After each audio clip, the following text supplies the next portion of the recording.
Assalamualaikum warahmatullahi wabarakatuh. Salam sejahtera untuk kita semuanya. Nah, sahabat-sahabat, jumpa lagi ya bersama saya dan Psikologi Menjawab. Pada kesempatan kali ini saya akan sharing-sharing ya ke sahabat-sahabat semua terkait dengan permasalahan psikologis ya di masa pandemi COVID-19 dan bagaimana cara untuk menanganinya ya. Dan tentu saya berharap sahabat-sahabat semuanya ini dalam kondisi yang sehat walafiat, bisa beraktivitas, bisa berkegiatan kembali ya. Karena ada ungkapan begini di akhir-akhir ini ya, bahwa satu kemewahan itu adalah kesehatan. Jadi kesehatan sesuatu yang harus kita syukuri ya. Dan buat sahabat-sahabat yang barangkali sedang sakit, sedang tidak fit, mudah-mudahan segera fit kembali, mudah-mudahan segera sehat ya.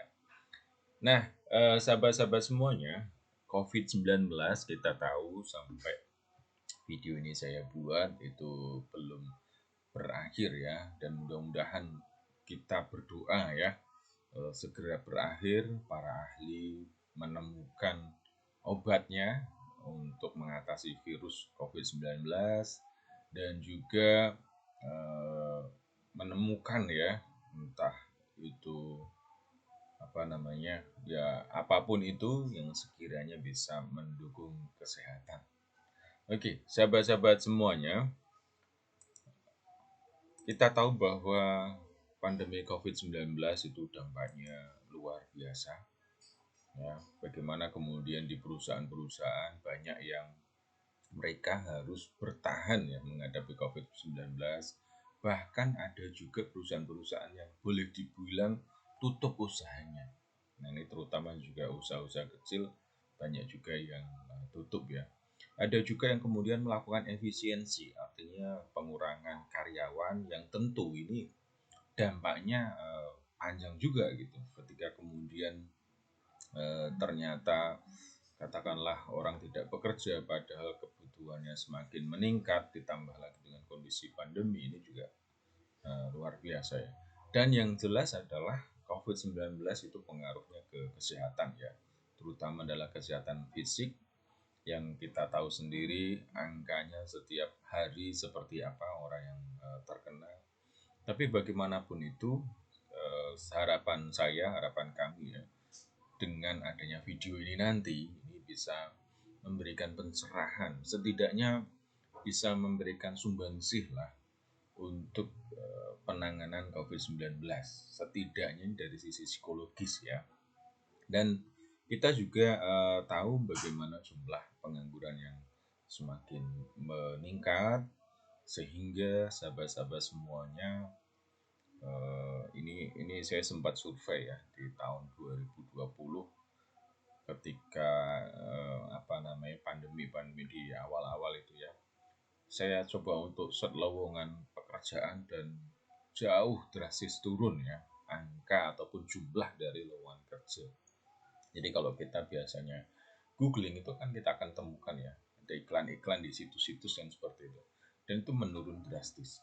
Ya alhamdulillah kesini itu sudah menunjukkan bangkit ya, sudah coba ada lowongan-lowongan dan juga lumayan banyak itu. Nah, artinya apa sahabat-sahabat semuanya? Buat sahabat-sahabat yang barangkali bekerja sekarang, entah itu work from home ataupun from office WFO ya, syukuri pekerjaan yang dimiliki karena tidak semua orang mendapatkan pekerjaan, terutama adalah penghasilan.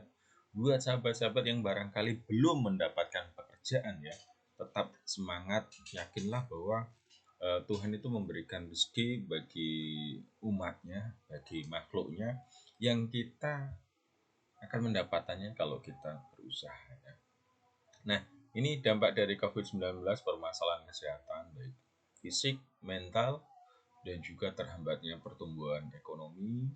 Ada juga perusahaan-perusahaan melakukan efisiensi, bahkan ada yang stop usahanya, misalnya seperti travel ya, penerbangan, yang istilah yang transport ini orang ya, memindahkan orang dari satu tempat ke tempat yang lainnya. Dan juga ada yang melejit ya, ya terkait sama komunikasi, terkait sama kesehatan. Nah, sahabat-sahabat semuanya, saya akan fokuskan terkait dengan dampak ya pandemi COVID-19 secara khusus dengan kesehatan mental. Nah, kalau kita ngomong kesehatan mental, itu orang yang dibilang sehat itu ya kalau dari WHO itu kan sebenarnya memang bukan hanya secara fisik itu orang nggak ada penyakitnya, tidak mengalami kecacatan, tapi juga mereka ini secara psikologis itu sehat ya, bisa bersosialisasi, produktif, bisa beraktivitas seperti itu. Dan tentu ada well-being ya, kenyamanan, rasa bahagia. Dan kita tahu di mana adanya COVID-19 itu menjadi tantangan tersendiri ya. Kita mau keluar saja pasti was-was ataupun setidaknya waspada ya dengan adanya virus. Ya. Makanya kita diminta untuk jaga-jaga gitu.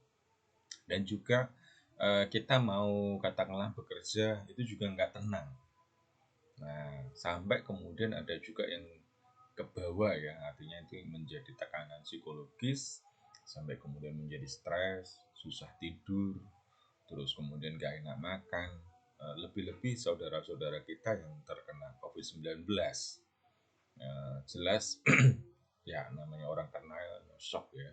Nah, studi menunjukkan di tahun 2020, saya kira juga di tahun 2021 ini banyak juga ya sebenarnya studinya terkait artinya studi yang terkini disebutkan bahwa COVID-19 itu menimbulkan permasalahan-permasalahan ya, kecemasan, depresi, trauma psikologis, dan itu studinya dilakukan ke subjek ataupun responden ya usia 14 sampai 71 tahun dan 50% dari responden disurvei merasakan kecemasan dan depresi.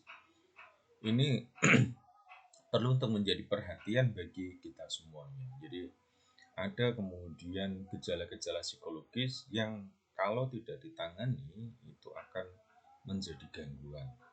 Jadi yang namanya cemas itu kan sebenarnya hal yang wajar ya, seperti alarm bahwa ketika kemudian ada sesuatu yang tidak sesuai dengan harapan kita, tidak sesuai rencana kita, atau sesuatu yang di luar kontrol kita akan merasakan yang namanya cemas. Kita akan merasakan yang namanya was-was. Jangan-jangan seperti itu ya. Seperti kalau kita saat ujian kita ada grogi-groginya ya, kadang membuat nggak konsen untuk menjawab, terus kemudian juga buyar gitu pikiran.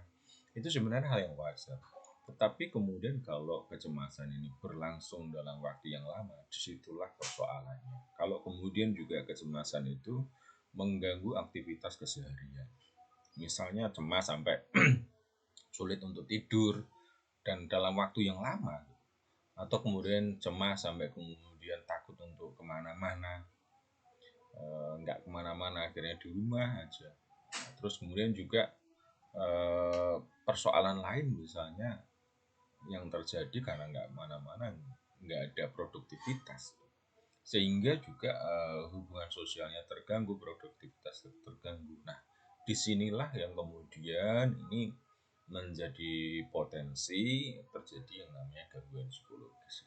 Jadi kalau kita cemas tuh sebenarnya biasa, ya kita merasakan itu hal biasa. Tetapi kalau dalam waktu yang lama sampai mengganggu aspek kehidupan kita yang lain, itulah disitulah terjadi yang disebut gangguan ya. Termasuk juga depresi. Depresi orang shock atas persoalan-persoalan yang terjadi di masa lalu yang sudah terjadi, itu sebenarnya semua orang pernah mengalami, tetapi intensitasnya ini yang kemudian menentukan ya.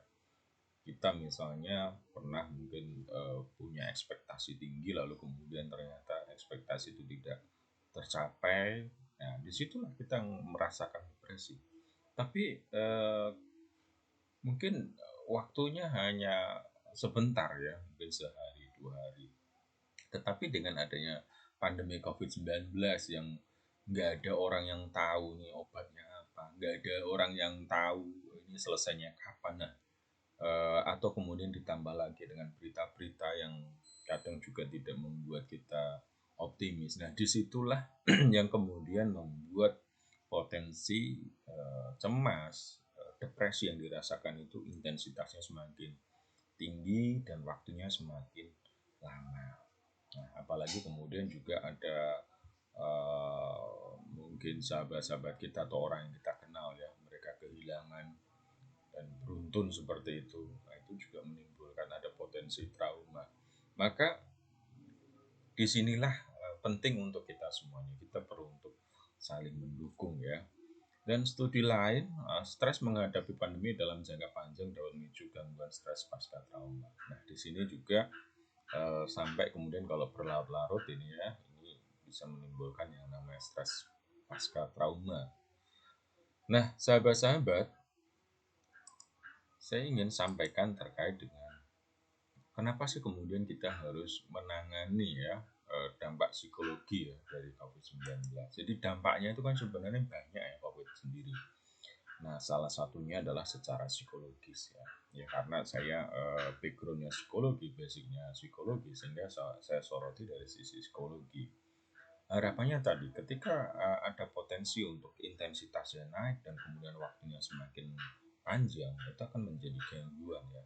Nah, dengan kemudian ditangani dampak-dampaknya, ini akan membantu untuk mengurangi dari gejala-gejalanya sendiri.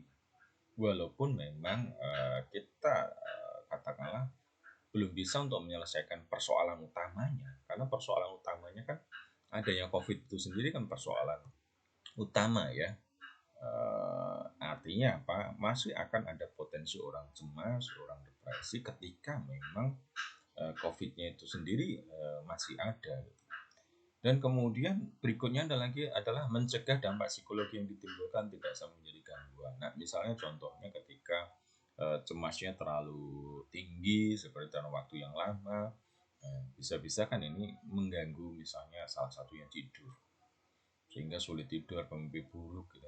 Nah, akhirnya kan melebar-lebar ya, dan persoalannya bukan lagi cemas, tetapi kemudian ada gangguan tidur.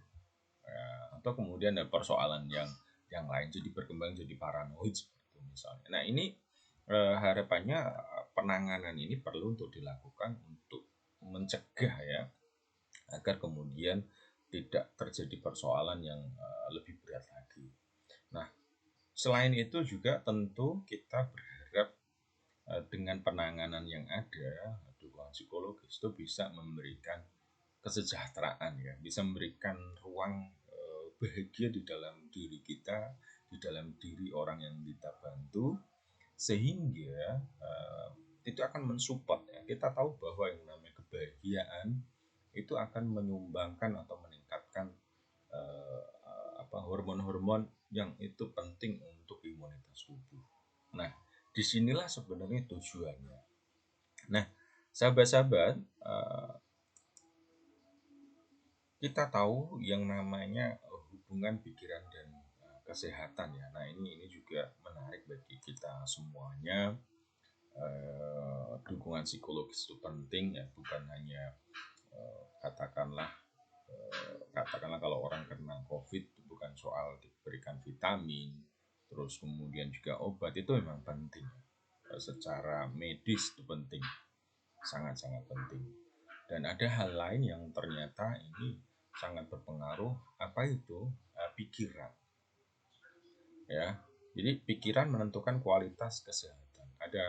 Ada yang tadi misalnya sampai nggak bisa tidur ya, ini karena pikirannya ya memikirkan, membayangkan bagaimana kondisi dia, bagaimana seperti itu ya. Bahkan kemudian orang yang tidak terkena COVID tetapi keluarganya ada yang kena COVID-19, disinilah yang kemudian memang dia sendiri akan merasa bahwa ya katakanlah di sini akan merasa cemas ya. Cemas, nah gimana nih keluarga saya, bagaimana sahabat saya, dan ini dipengaruhi oleh pikiran seseorang. Maka dari itu manajemen pikiran itu juga penting. Maka pikiran yang konstruktif itu akan membantu pemulihan dan peningkatan imunitas tubuh, yaitu hormon dopamin dan serotonin. saya menggunakan istilah di sini ya, pikiran yang konstruktif, pikiran yang membangun ya, lebih fokus ke how to, bagaimana, tidak kemudian mengapa. Dan kita biasa mendengar katakanlah pikiran positif. Nah, sekarang ini positif itu asosiasinya justru nggak positif kan gitu ya.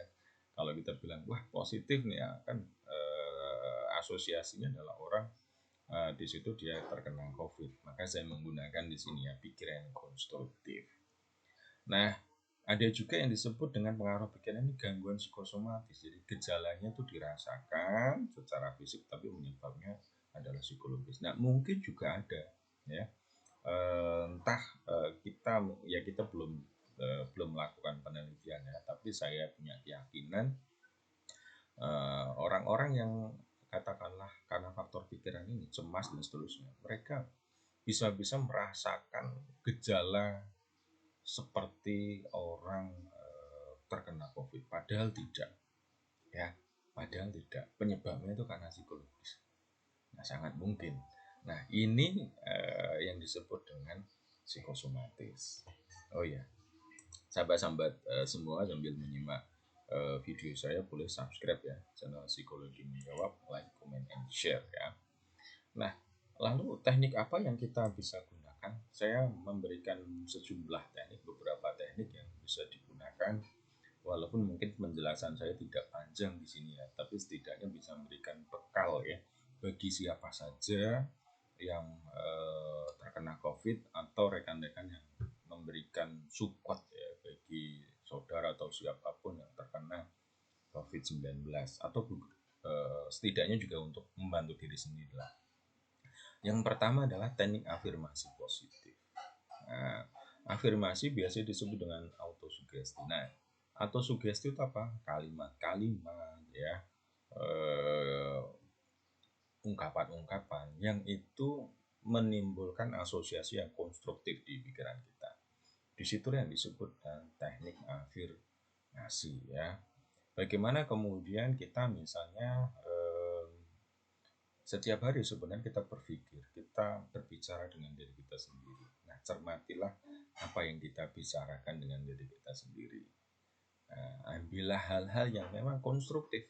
Nah, termasuk juga kalau kita cermati di grup-grup itu ya, terkadang memang ada informasi, tapi kalau benar-benar kita cermati itu kadang tidak menimbulkan dampak yang bagus ke kita, maka perlu juga untuk kemudian kita memilih-milih ya, memilih-milih sekiranya yang memang mensupport ya, termasuk misalnya terkait dengan COVID-19, sekalipun memang angkanya naik terus ya terkena COVID ya, kita mesti akui bahwa orang yang sembuh dari COVID itu alhamdulillahnya lebih banyak. Artinya secara statistik itu juga memberikan harapan yang besar bahwa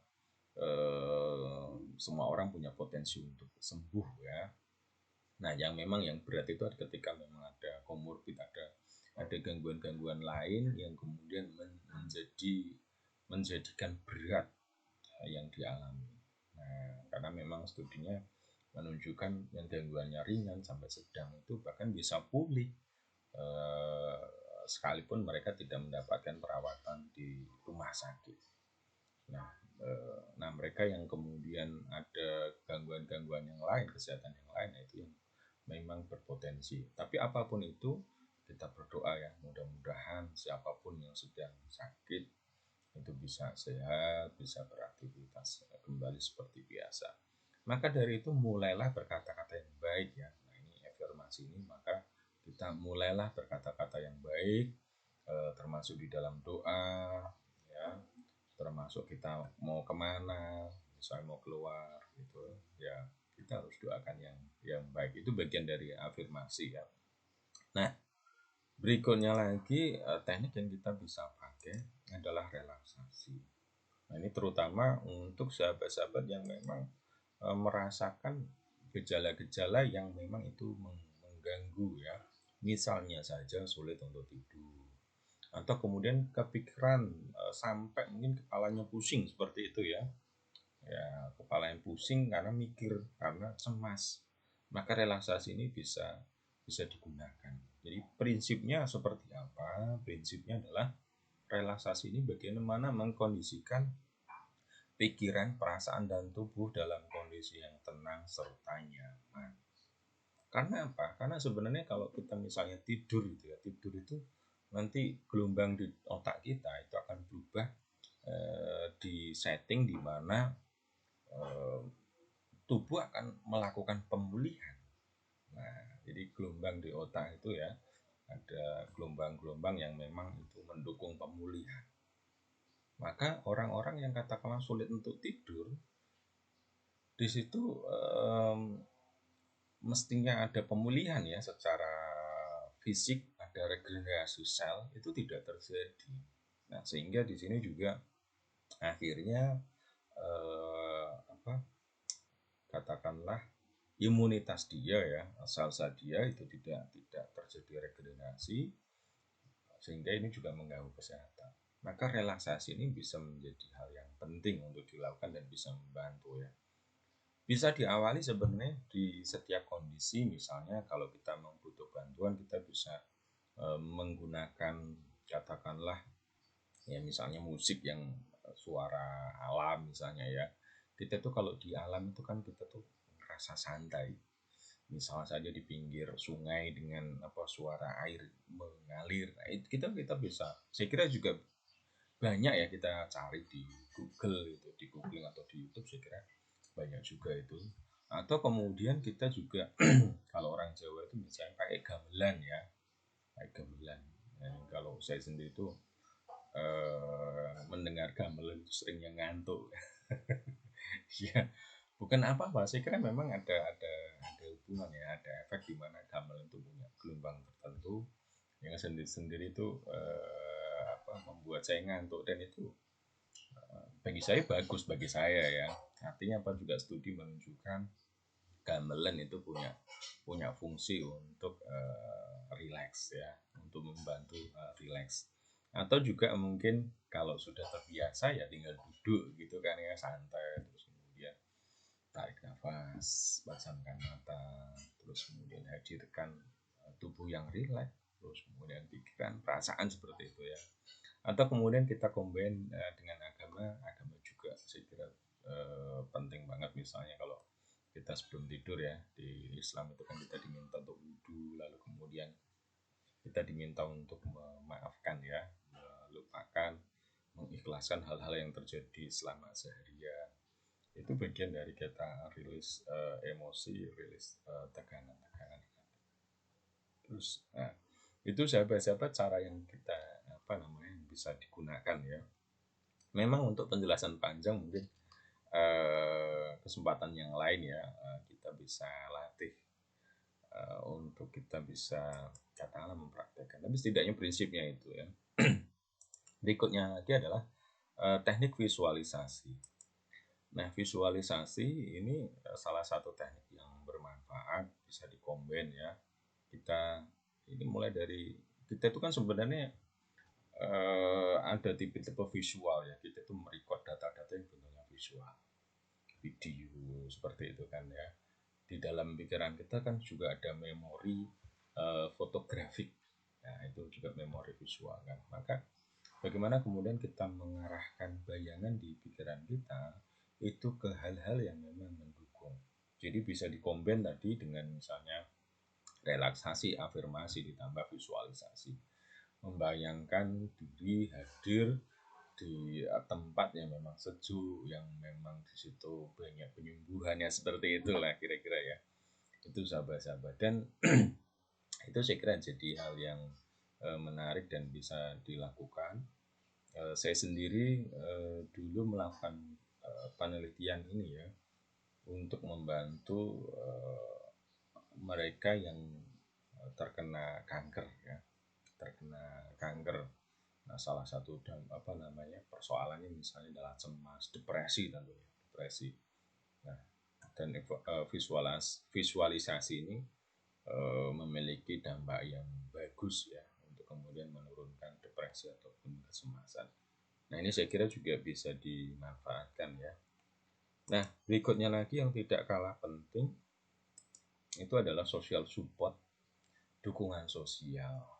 Jadi dukungan sosial itu penting untuk kita berikan, ya, terutama kita masyarakat Indonesia yang dikenal dengan masyarakat yang sangat-sangat menjunjung nilai-nilai sosial. Nah, kita tahu misalnya salah satu tantangan kenapa social distancing itu sulit untuk diberlakukan misalnya karena memang masyarakat itu adalah tipe sosial.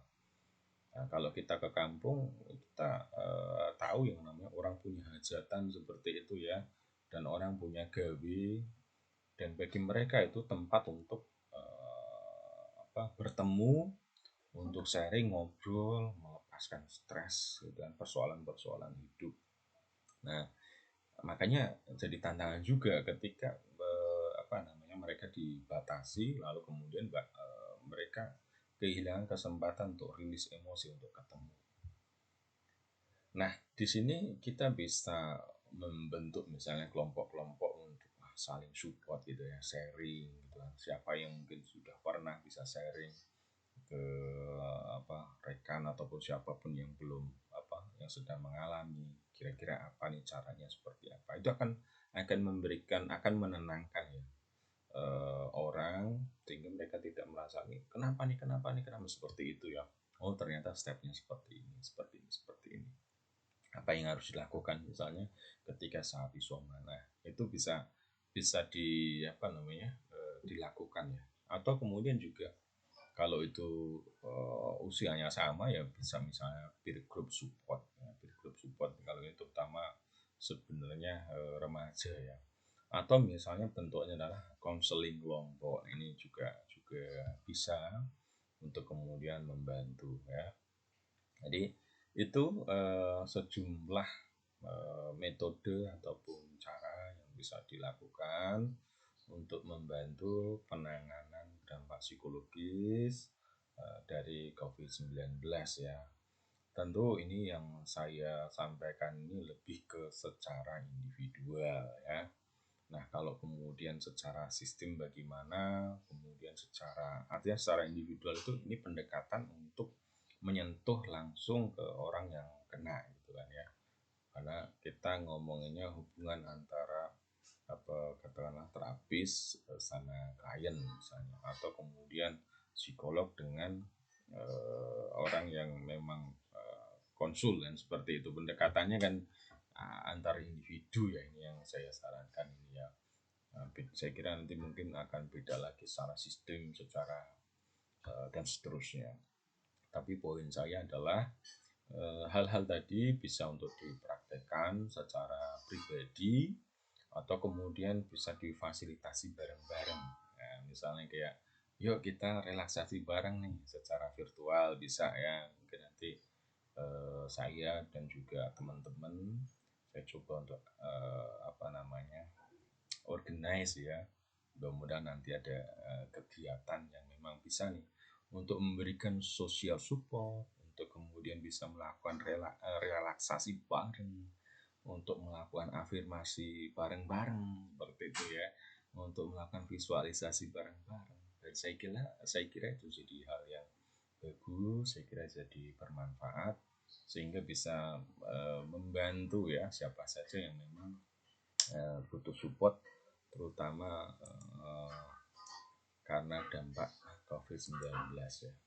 Nah, demikian dari saya, sahabat-sahabat semuanya, pembahasan atau sharing saya terkait permasalahan psikologis di masa pandemi COVID-19 dan cara penanganannya. Mudah-mudahan bermanfaat untuk kita semuanya. Ingat untuk support channel ini dengan subscribe ya, channel Psikologi Menjawab, like, comment, and share. Terima kasih, demikian dari saya. Assalamualaikum warahmatullahi wabarakatuh. Salam sehat, salam semangat, dan tetap produktif.